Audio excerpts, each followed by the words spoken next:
Hi everyone, this is Raymond Tsai with c.Cheng here, real cash buyer.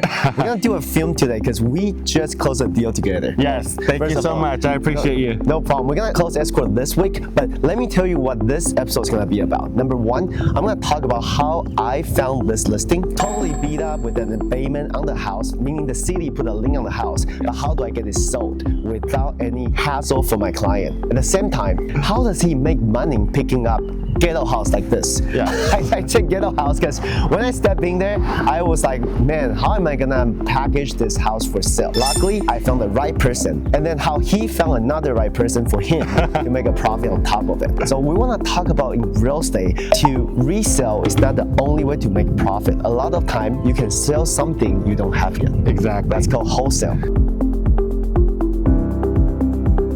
The story began from about 3 weeks ago. I was going to Taiwan for a wedding. And then 2 days before I go on the plane, someone called me and said, hey, I have a house for sale in Pasadena.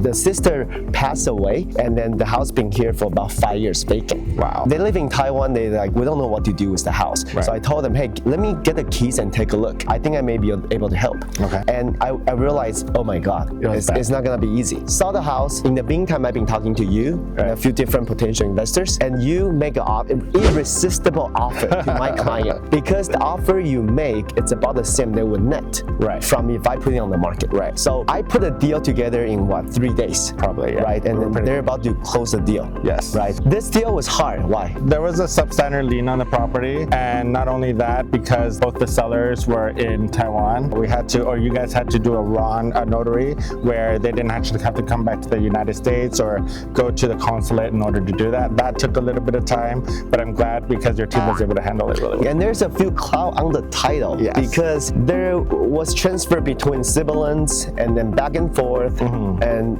one of the siblings died, so we have to get, we call clear the cloud. We were able to get that, but what concerns me the most, it doesn't even have a nice roof. You can see through the sky from the roof.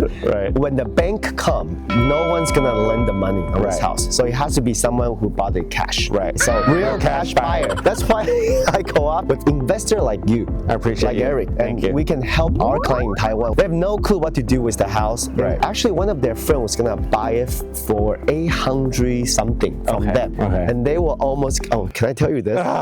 No, you should have told me earlier. I told them for 800 something, I buy it from you myself. I told them that we put this on the market, we can go $1 million. And after my commission, after buyer commission on the fees, I think they can net around 930, 930 to 950. Yeah. After we found the abatement of the house, the substandard lien, meaning the government, the city, deemed this house inhabitable. So no one's supposed to go in. It's a liability for the property owner if someone gets hurt in there. So after we found about this, there's extra work for you. And so we lowered the price when you got negotiated a little bit. Back and forth. He was very hard on me. So it was like a day of talking. And we went down to about 915. Yeah. And then Eric, the real cash buyer, he's paying for escrow, title, every penny on the closing cost is on him. Irresistible to the seller. Hassle free, they don't have to do anything. Get rid of the profit. And then we tell how he make profit of this. But the important thing is, usually 99% of time, because Eric always asks me, do you have a fixer up? Do you have some good deal? 99% of time, I told him no. I told my seller to put on the market. Because I want to tell every seller, Eric's not gonna like it. If you put on MLS, if you have the time, the property in decent condition, the market usually make the most money. If you have the time to wait, or you have the money to fix it a little bit. But this property, I told him, I finally find the right one for you. I appreciate it. Because it's really beat up. I'm sure there's mold. I think its floor plan is crappy. And there's a substandard lien on the property. So you can't just flip it. This is not for someone to. It's for someone to develop. Okay. So Eric, for a deal like this, so on my end, I help my client make at least, I think about $70,000. Oh wow! More than what originally. Sorry, I have to tell you. I helped them make 70K. More than what they originally willing to sell. To someone, the so-called friend. I undercut them a little bit. I think not a little bit, by a lot. If they hear what you sold it for, it's almost 200K. But I think people have to understand. In real estate, a lot of people feel like when you do wholesale, you're kind of stealing money from the seller. I don't think it's true. It's creating a win-win situation for everybody. Sometimes when you put it on the market, even if you put put it on the market, you might not get more than what I offered. Seriously, and that's why I if you agree. sold it off market to a friend, Even worse. even worse, right? Yeah. So it's really about finding the win-win situation for everyone. Right. But we do go into every deal and we don't think right away that we're going to wholesale it. We never know what our exit strategy is. Right. But this particular property, originally what I wanted to do was just go in, do a quick fix and flip, and then come out with probably, we were in 935. But I really liked this square footage, this lot, and I really think it was a good development play. So I reached out to some of my developers and got an offer back right away.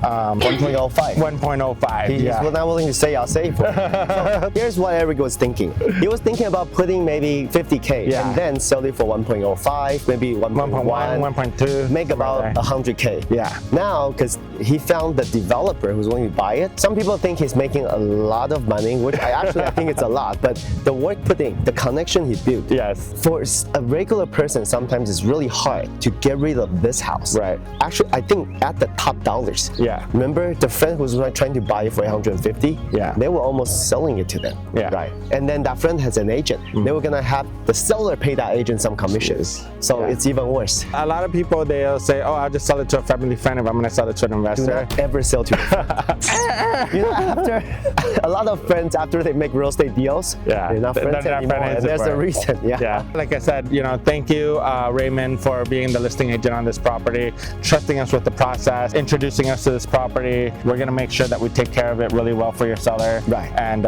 get it closed right away. Yeah. And I think what's really important, Yeah. it's we help our seller, Yeah. and then the developer. They're going to make this beautiful. They're gonna make this beautiful, and I think the fair and the right way to do real estate is to find the right person with right motivation, Right. and put them together. Yeah, it needs to be a win-win-win situation. I'd say this all the time. If somebody's not winning in a real estate deal, it's not a deal. It's not a deal. Somebody's getting ripped off. Exactly. And then the key though is to be fair. Exactly. And transparent, straightforward, honest. Yes. Thank you.